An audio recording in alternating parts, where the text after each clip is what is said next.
Good morning my dear students.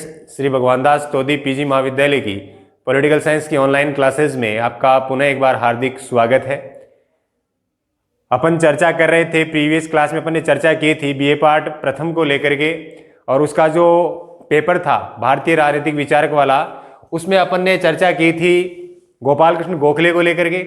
आज अपन चर्चा करेंगे एक नया टॉपिक लेकर के, राजा राम मोहन राय और उनके जो विचार हैं उनका जीवन परिचय जानने का प्रयास करेंगे कि उनके जो जब जन्म हुआ था उस समय भारत की परिस्थितियां कैसी थी।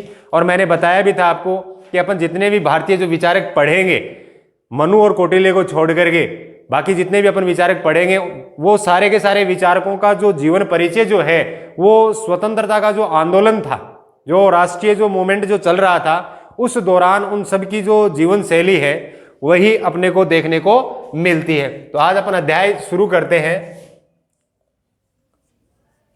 राजा राम मोहन राय, इनके अंदर अपन देखने का प्रयास करेंगे इनके जीवन परिचय को। और मैं आपको बोर्ड पे एक चार्ट बना देता हूं कि अपन इनकी मोटी मोटी जो प्रक्रिया है, कौन कौन सी चीजें हैं जो इस क्लास के माध्यम से अपन इनको जानने का प्रयास करेंगे। तो सबसे पहले अपन देखेंगे राजा राम मोहन राय के जीवन परिचय को लेकर के, कि इनका जन्म जो है वो कब हुआ था और उनकी शिक्षा जो थी वो किस प्रकार की रही थी, और शिक्षा ग्रहण करने के बाद उन्होंने अपने जीविका उपार्जन के लिए अपना जो प्रयास था वो किस प्रकार से प्रारंभ किया था, और उसके बाद उन्होंने समाज सुधार के लिए अपने स्तर पे किस प्रकार के कार्य किए थे। इसके बाद अपन देखेंगे राजा राम मोहन राय के राजनीतिक विचार, कि उन्होंने भारत की राजनीतिक व्यवस्था से संबंधित किस प्रकार के सुधार के संदर्भ में विचार जो थे वो दिए थे। इसके बाद अपन देखेंगे इनके आर्थिक विचार,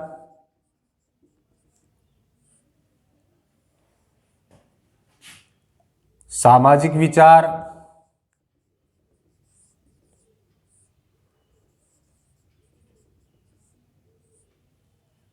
इसके अलावा अपन देखेंगे इनके धार्मिक विचार,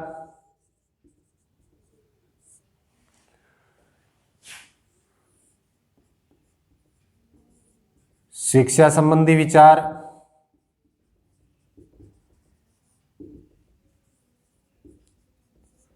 और अंत में अपन देखेंगे इनका योगदान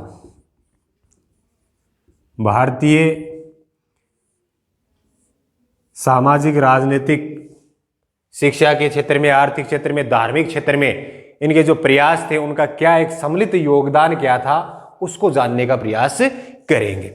इनको भारतीय पुनर्जागरण के पिता के रूप में भी जाना जाता है, भारतीय राष्ट्रीय आंदोलन के अग्रदूत के रूप में भी जाना जाता है। अब देखिए, अपन जब सबसे पहले इस चीज की अपन जब शुरुआत करते हैं और अपन देखते हैं कि आज का अपना अध्याय जो है वो राजा राम मोहन राय को लेकर के अपन चर्चा कर रहे हैं, तो सबसे पहले अपने दिमाग में ये चीज होनी चाहिए कि अपन सामने इस प्रकार के सवाल उत्पन्न होने चाहिए कि अपन इनको जब पढ़ रहे हैं तो इनके संदर्भ में अपन किन किन चीजों का जो अध्ययन है वो करेंगे। तो सबसे पहले मैंने जीवन परिचय के संदर्भ में आपको पहले भी कहा था और आज पुनः कह रहा हूं कि कोई भी विचार को जब आप पढ़ते हो उसका जो जीवन परिचय है वो महत्वपूर्ण है, अर्थात उसके जो विचारों पे जो प्रभाव जो होता है वो प्रभाव किस प्रकार से उनको प्रभावित करता है, उनके जो अन्य विचार जो हैं, अन्य व्यक्तियों के विचार, अन्य संस्थाओं के विचार या परिस्थितियों के जो प्रभाव है उससे उनकी जो विचार शैली है, उनकी जो चिंतन करने की जो क्षमता है वो प्रभावित होती है। उसी के आधार पे वो अपने विचार जो हैं वो प्रस्तुत करते हैं। अब जब राजा राम मोहन राय के संदर्भ में अपन देखते हैं तो इनके जन्म के बारे में अपन देखेंगे तो 22 मई 1772 को इनका जन्म हुआ था, और इनका जन्म हुआ था राधा नगर गांव, राधा नगर ये गांव था उनका, हुगली जिला था, हुगली जिला और बंगाल प्रांत में। ये इनका जीवन परिचय। इसके अलावा अपन जब ये इनकी एक उपाधि के बारे में अपन चर्चा करते हैं, राय जो उपाधि थी, ये राय की जो उपाधि थी उस समय बंगाल के जो नवाब थे, बंगाल के नवाब, इनके यहाँ इनके पितामह थे,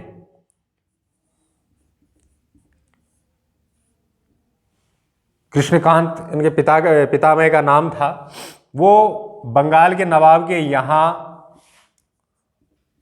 उच्च पद पर कार्यरत थे और उनके कार्य से प्रभावित होकर के बंगाल का जो नवाब था, बंगाल के नवाब ने उनको राय की उपाधि प्रदान की थी, राय की उपाधि प्रदान की थी। इसलिए ये राय जो है ये उपाधि के तौर पे इनके आगे की जो वंशावली है उनके साथ जुड़ता गया था। तो इस प्रकार इनके जीवन परिचय को अपन देखते हैं। दूसरी चीज आती है कि इनके जीवन के परिचय की अपन जब चर्चा करते हैं तो लगभग 15 वर्ष की आयु तक, जब राजा राम मोहन राय की जो आयु थी वो 15 वर्ष थी, उस तक उन्होंने बंगला, फारसी, अरबी, हिंदी, संस्कृत,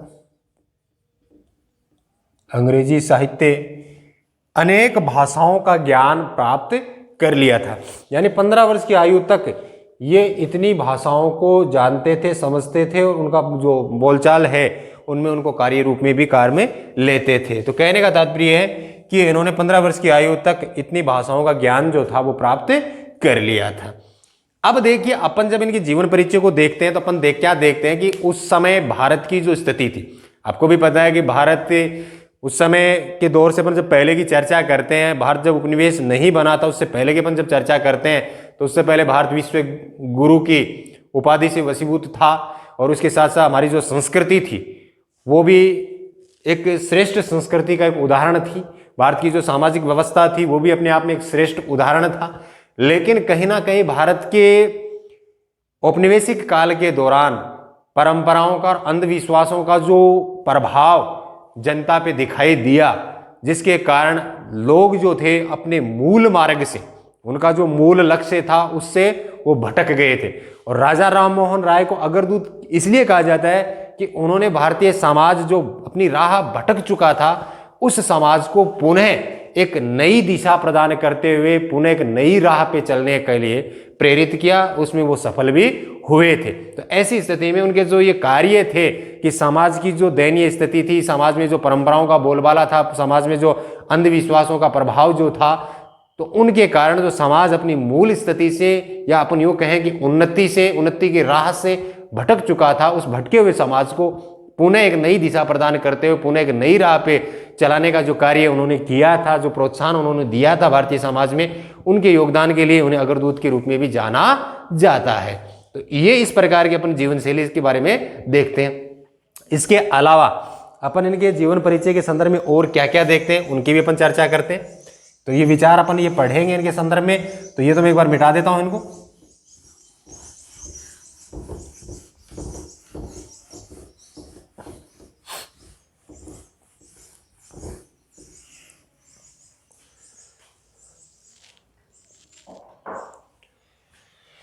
इसके अलावा इन्होंने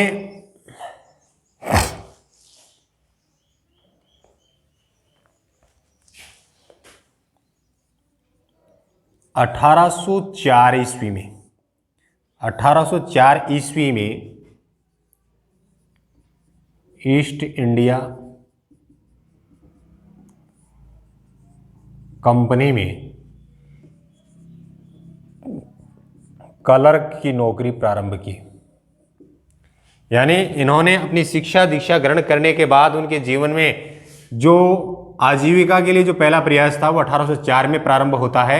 1804 में उन्होंने ईस्ट इंडिया कंपनी में क्लर्क की नौकरी से अपनी आजीविका का प्रारंभ किया था।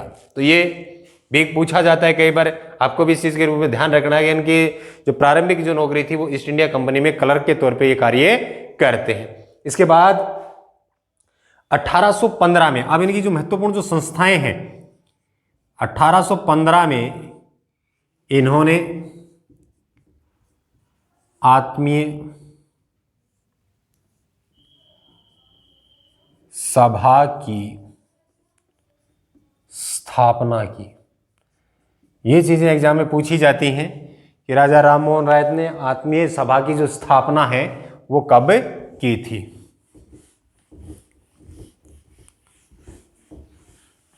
ये भी आप साथ साथ नोट करते रहें कि 1815 में इन्होंने आत्मीय सभा की स्थापना की थी। इसके बाद अपन देखते हैं 1821 में इन्होंने 2 समाचार पत्र निकाले थे,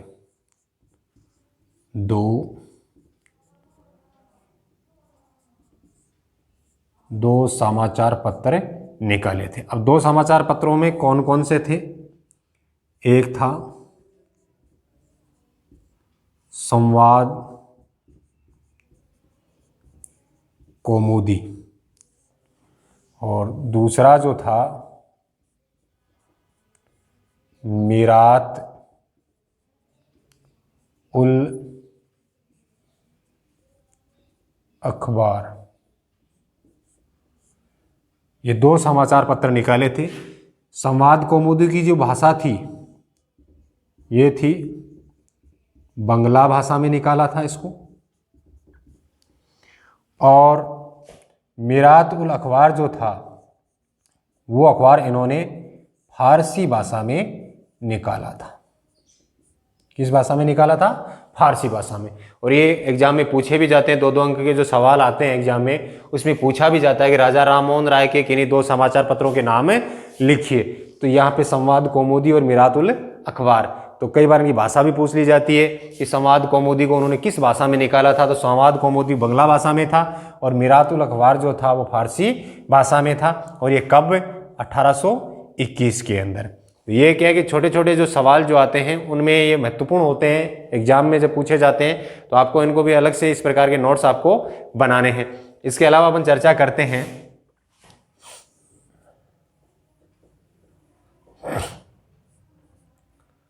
1828 में इन्होंने ब्रह्म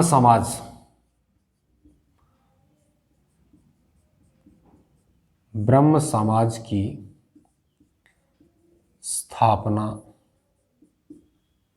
की।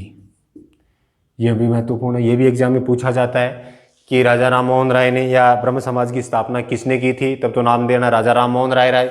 और ये पूछा जाए कि राजा राम मोहन राय ने किस समाज की स्थापना की थी, तो ब्रह्म समाज की स्थापना कब की थी? 1828 में। समाज सुधारक के तौर पे उनके ये कार्य थे। आगे चल करके अपन देखेंगे समाज की जो कुरीतियां हैं उनको भी दूर करने के लिए उनके जो प्रयास हैं उनको भी जानने का प्रयास करेंगे कि कौन कौन सी कुरीतियां थी जिनका उन्होंने खंडन किया था, उनकी बुराइयां जो थी समाज के समक्ष रखी थी और उसमें सुधार करने के लिए सरकार पे या सरकार के समक्ष उनके सामने जाकर के उनसे इस प्रकार की प्रार्थनाएं की थी और जिसके आधार पे समाज में वो सुधार के रूप में वो कानून भी लागू किए गए थे। तो उनकी चर्चा भी अपन अगली क्लास में करेंगे। लेकिन अपन आप जीवन जो परिचय था इसका राजा राम मोहन राय का, तो जीवन परिचय में 22 मई 1772 को उनका जन्म राधानगर गांव हुगली जिला और बंगाल में हुआ था। और इनकी प्रारंभिक जो शिक्षा दीक्षा थी उनके पिता ने जो कृष्णकांत जो रामाकांत इनके पिता का नाम था, उन्होंने बहुत ही अच्छे तरीके से संपन्न की थी। और उनके जो परिवार में माता और पिता दोनों जो थे वो धार्मिक प्रवृत्ति के लोग थे। पिता जो थे मूर्ति पूजा के समर्थक थे, मूर्ति पूजा करते थे, लेकिन राजा राम मोहन राय उस चीज़ का विरोध करते थे। पिता पुत्र में ये विरोध जब चरम सीमा पे पहुंचा तो राजा राम मोहन राय ने घर छोड़ना ही उचित समझा था, क्योंकि राजा राम मोहन राय मूर्ति पूजा का विरोध करते हैं, जबकि इसके पिता जो थे वो मूर्ति पूजा के उपासक थे। तो इस प्रकार के माता पिता की जो संस्कार थे उनको देखा भी, करीब से भी देखा, और उनके अंदर जो परंपराओं का या धार्मिक अंधविश्वासों का जो प्रभाव था उनका इन्होंने खंडन किया था। तो ये इनका जीवन परिचय था। अब अपन आज बात करते हैं इनके राजनीतिक विचारों को लेकर के कि राजा राम मोहन राय के जो राजनीतिक जो विचार हैं वो किस प्रकार के रहे हैं।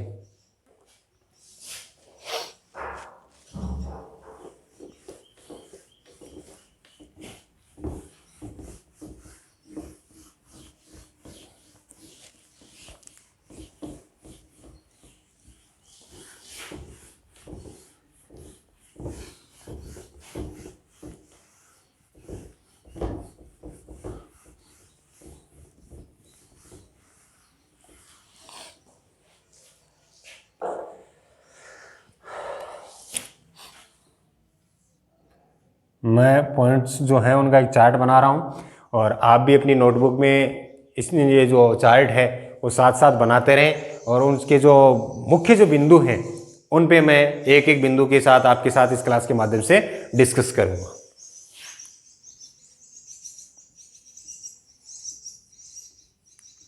राजनीतिक विचार।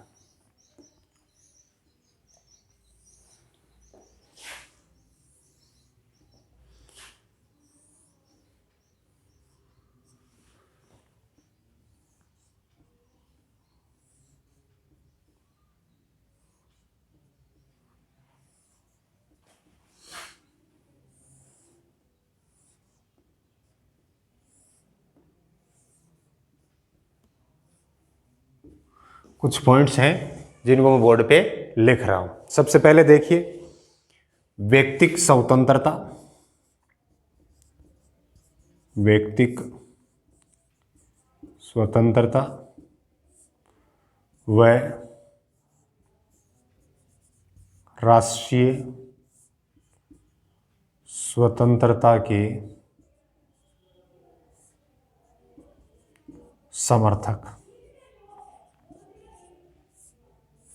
अब देखिए, राजा राममोहन राय जो थे वो व्यक्तिगत स्वतंत्रता के भी समर्थक थे। व्यक्ति को भी व्यक्तिगत स्वतंत्रता मिलनी चाहिए ताकि व्यक्ति अपना जो व्यक्तित्व का जो विकास है वो कर सके। अगर व्यक्ति को कुछ अधिकार, कुछ स्वतंत्रताएं, कुछ कार्य करने की स्वतंत्रताएं नहीं मिलेगी तो व्यक्ति है वह अपने आप को या अपने व्यक्तित्व को नहीं निखार सकता। तो इन्होंने ब्रिटिश सरकार के समक्ष इस प्रकार के कार्य भी उन्होंने किए थे कि व्यक्ति की जो स्वतंत्रता है वो मिलनी चाहिए, अर्थात व्यक्ति पे किसी प्रकार के कार्यों को न करने की जो प्रतिबंध जो लगाए गए हैं वह इस प्रकार के नहीं होने चाहिए, क्योंकि व्यक्ति की जो स्वतंत्रता है वही राष्ट्र की पोषक बनती है। उसी के आधार पे अपन जब देखते हैं राष्ट्रीय स्वतंत्रता का जो कार्य है, इसके साथ साथ उन्होंने इसको भी बहुत ही महत्वपूर्ण तरीके से देखने का प्रयास किया था कि राष्ट्रीय जो स्वतंत्रता है, जो भारत का जो राष्ट्रीय आंदोलन का जो इतिहास अपन जब पढ़ते हैं 1857 की क्रांति के बाद से अपन जब देखते हैं उसको, उससे पहले भी इसकी अनेक प्रकार की घटनाएं जो थी वो पहले भी घटित हो चुकी थी। तो उससे पहले का जो दौर था, उस समय जो भारत की जो स्थिति थी उनके लिए वो भारत की राष्ट्रीय जो स्वतंत्रता है, भारत जो ब्रिटेन का जो उपनिवेश था उससे, उसके चुंगल से आज़ादी भी भारत के लिए महत्वपूर्ण थी। और राजा राममोहन राय ने इसका भी बड़े प्रबल तरीके से समर्थन किया है। इस पर बड़ा ये क्यों कहें कि ब्रिटिश सरकार पे इस प्रकार की जो उनकी जो नीतियां थी उनको उजागर किया था लोगों के सामने। तो इस प्रकार राजा राममोहन राय का ये भी एक महत्वपूर्ण योगदान है कि वो व्यक्तिगत स्वतंत्रता और राष्ट्र की स्वतंत्रता दोनों का समर्थन करते हैं, क्योंकि व्यक्ति की स्वतंत्रता से ही राष्ट्र की स्वतंत्रता का मार्ग जो है वो प्रशस्त होता है। तो इस प्रकार व्यक्ति को भी स्वतंत्रता मिलनी चाहिए। दूसरा जो इसका महत्वपूर्ण जो पॉइंट है, इसको देखते हैं अपन प्रेस की स्वतंत्रता के रूप में।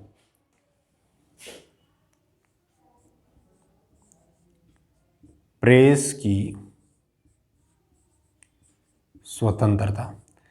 अब देखिए, अपन जब प्रेस की स्वतंत्रता की अपन जब चर्चा करते हैं, प्रेस की स्वतंत्रता को अगर वर्तमान में अपन देखें तो अपने जो स्वतंत्रता का जो अधिकार है, आर्टिकल 19(1) की अपन चर्चा करते हैं, वर्तमान की बता रहा हूं मैं, तो वहां पे अभिव्यक्ति की स्वतंत्रता, अभिव्यक्ति की स्वतंत्रता, अभिव्यक्ति की स्वतंत्रता की चर्चा की गई है। और ये अभिव्यक्ति की स्वतंत्रता के अंदर ही प्रेस की स्वतंत्रता निहित है। ये मैं वर्तमान की बात कर रहा हूं, लेकिन उस समय राजा राममोहन राय भी जो थे वो प्रेस की स्वतंत्रता की मांग करते हैं। उस समय 1811 में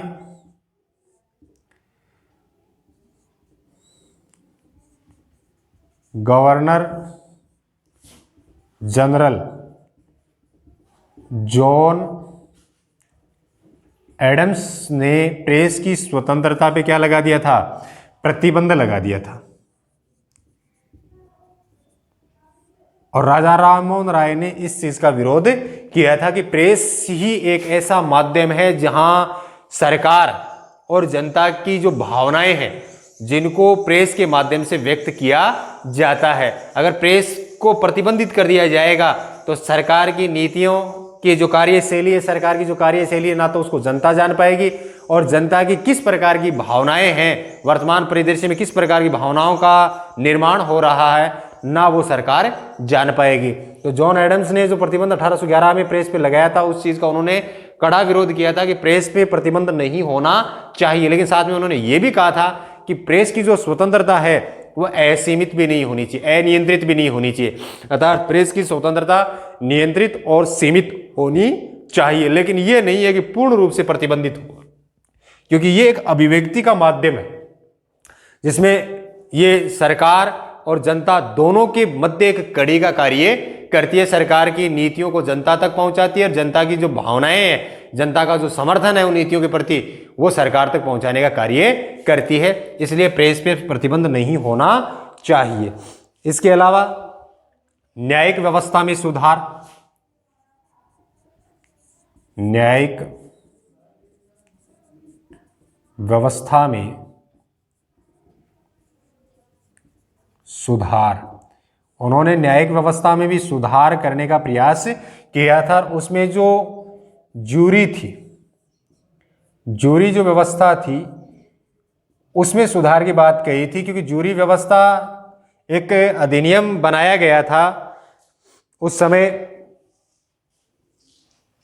1828 में। 1828 में एक अधिनियम बना था, कानून अधिनियम, जिसके आधार पे जातिगत भेदभाव था, यानी जातिगत भेदभाव की व्यवस्था उसमें झलक रही थी, जिसका राजा राम मोहन राय ने विरोध किया था। क्योंकि जो जूरी जो थी, यानी कि ईसाई पे किसी प्रकार का कोई वाद चल रहा है, तो उसकी सुनवाई जो है वो हिंदू मुस्लिम जूरी नहीं कर सकती थी। तो राजा राम मोहन राय ने इस चीज का भी विरोध किया था कि न्यायिक जो प्रक्रिया है, जूरी की जो व्यवस्था है, इसमें सुधार होना चाहिए। इस पे उन्होंने विशेष बल दिया था। एक था प्रशासनिक व्यवस्था में सुधार, प्रशासनिक व्यवस्था में सुधार, और इसमें सुधार करने के लिए वो राजा राम मोहन राय जो थे, वो कॉमन सभा जो थी, ब्रिटेन की जो कॉमन सभा जो थी, इस कॉमन सभा की जो परवर समिति थी, परवर समिति थी, उसके समक्ष प्रस्तुत हुए, यानी उसके समक्ष गए, और भारत की जो ब्रिटिश सरकार की जो प्रशासनिक व्यवस्था थी उस दौर में, उसमें सुधार की मांग की थी, उस सुधार की सिफारिश वहां की थी। तो कॉमन सभा की परवर समिति के समक्ष जाकर के, और उन्होंने प्रशासनिक व्यवस्था जो भारत में विद्यमान थी ब्रिटिश सरकार की, उनमें सुधार की मांग की थी। और जो उनकी जो कार्यशैली है, कानून निर्माण की प्रक्रिया है, या न्याय मिलने में देरी है, तो इन सब का जिक्र जो था उन्होंने कॉमन सभा की परवर समिति के सामने किया था। तो उन्होंने प्रशासनिक व्यवस्था में सुधार की मांग भी उठाई थी। इसके अलावा था राजस्व प्रणाली में सुधार। इधर वाला मिटा देता हूं मैं एक बार।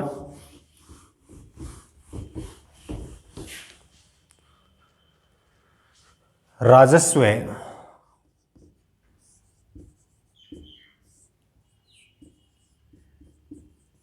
प्रणाली में सुधार की मांग की थी। अब राजस्व प्रणाली जो थी, राजस्व जो होता है, कर व्यवस्था जो होती है, वो कृषक को प्रभावित करती है। यानी कि किसान की जो स्थिति थी उस दौर में वो बहुत ही दयनीय स्थिति में था, किसान दयनीय स्थिति में था। इसलिए उन्होंने ब्रिटिश सरकार से इस चीज़ की मांग की कि राजस्व प्रणाली में सुधार किया जाए। जो सामंत वर्ग जो है उनके पास करों का निर्धारण करने का अधिकार नहीं होना चाहिए, करों के अंदर कमी की जाए, अर्थात जो जिस प्रकार का समय है, समय का दौर चल रहा है, उसमें किसानों को करों में छूट मिलनी चाहिए। तो इस प्रकार की मांग जो थी उन्होंने की थी, और साथ में एक स्थायी भू प्रबंध की व्यवस्था की मांग की थी, स्थायी भू प्रबंध व्यवस्था की मांग रखी। ये साथ साथ आप लिखते रहे। स्थायी भू व्यवस्था की मांग की थी, किसानों के लिए उनकी जो भूमि है उनको स्थायी तौर से किसान के समक्ष उनको अधिकार दिया जाए। तो इस प्रकार की और उनकी जो भू प्रबंध की जो व्यवस्था है उनको एक स्थायी शुल्क के रूप में उनको उनकी दरें जो हैं वो तय की जाए। तो इस प्रकार की मांग राजा राममोहन राय ने की थी। इसके अलावा शक्ति पृथक्करण का सिद्धांत जो था उसका समर्थन किया था। शक्ति पृथक्करण, और शक्ति पृथक्करण को आप अच्छी तरीके से जानते हैं। इसमें उन्होंने इस चीज की मांग की थी, व्यवस्थापिका, कार्यपालिका और न्यायपालिका, ये तीनों जो अंग हैं वो स्वतंत्र होकर के कार्य करें। यानी व्यवस्थापिका का कार्य कार्यपालिका ना करे, कार्यपालिका कार्य न्यायपालिका ना करे, न्यायपालिका कार्य व्यवस्थापिका ना करे। तो इस प्रकार उन्होंने शक्ति पृथक्करण के सिद्धांत का पुरजोर समर्थन किया था। व्यवस्थापिका का कार्य है कानून बनाना, कार्यपालिका का लागू करना, न्यायपालिका का है जांच करना। तो वो अपने अपने अधिकार क्षेत्र में अपना अपना कार्य करें, इस चीज पे इन्होंने विशेष बल दिया था। और एक चीज और अपन देखते हैं इसमें कि इन्होंने धर्मनिरपेक्ष